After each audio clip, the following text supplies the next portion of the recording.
كتاب الله دستوري وخير الخلق أسوتنا، بسنته انجلى نوري لهدي الحق أرشدنا. كتاب الله دستوري وخير الخلق أسوتنا. بسم الله الرحمن الرحيم. زۆر بەما وا دەزانین بە مردنمان نامەی کردەوەکانمان دەپێچرێتەوە و چاکە و خراپەکانمان کۆتایی پێدێ و لە دنیادا چاکە و ئەجر و پاداشتەکان یان خراپەکان نووسینی کۆتایی پێدێ. بەڵام لە ڕوانگەی قورئانیەوە وانە.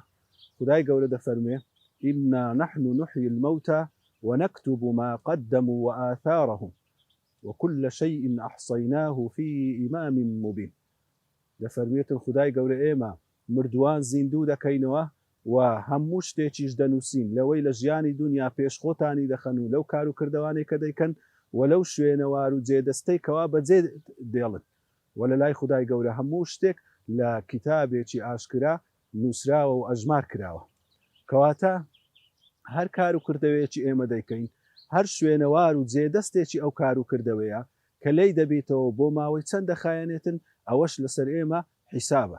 اینجا ئەگەر کار و کردەوەیەکی باش بوو بە باشە بە بەردەوامی بۆمان دەمێنێتەوە و ئەگەر کار و کردەوەیەکی خراپ و تاوان بوو ئەو تاوانە هەتا بەردەوامبی خراپەکەی لەسەر ئێمە دەمێنێتەوە. خەڵکی سێ جۆرن: کەسانێکیان بە مردنیان کار و کردەوە باشەکانیان کۆتایی پێنایە بەڵکو هەر بەردەوامە و هەر چاکەکانیان بۆ دەنووسرێ و خەڵک سوود لە پرۆژە و بەرهەم و کار و کردەوە باشەکانیان دەبینن. خەڵکانێکیش هەیە بە مردنیان کار و کردەوە باش و خراپەکانیان کۆتایی پێدێ. لەوان خراتر جۆری سێیەمی خەڵک هەیە کە بە مردنیان کار و کردەوە خراپەکانیان کۆتایی پێنایە. خراپەی وایان چاندووە، پرۆژە و بیرۆکە و کاری خراپی وایان کردووە کەوا لە دوای خۆشیان بەردەوام دەبێتن.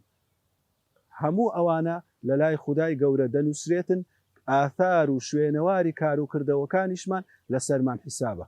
پێغەمبەر عەلەیهی سەڵات وەسەلام دەفەرمێ هەر کەسێک لە ئیسلامدا سنەتێکی چاکەدا بهێنێتن، پەیڕەو بکاتن، خەڵکی لە دوایوی ئەو سنەتە جێبەجێ بکا و ئەو کار و کردەوەیە لە دوای ئەو جێبەجێ بکە، ئەوە ئەجر و پاداشتیان لە بۆ دەنووسرێتن و ئەجر و پاداشتی ئەو کەسانەی کەوا شوێن کەوتەی وی بینە و بەهۆی ئەو کاریان کردیا.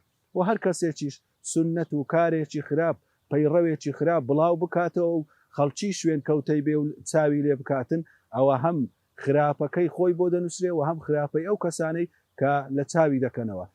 بۆیە بەڕاستی ئێمە پێویستە ژیانی دنیامان ئیستیثمار بکەین و وەبەرهێنانێکی گەورەی لێ بکەین بۆ ئەوەی چاکەکانمان نەک تەنها ئەوەندە تەمەنە کورتەی دنیاییمان بی، بەڵکو ئەوەندە پرۆژە و ئەوەندە کاری خێری چاچی وا بکەین کە لە دوای خۆشمان بۆمان بەردەوام بیتن.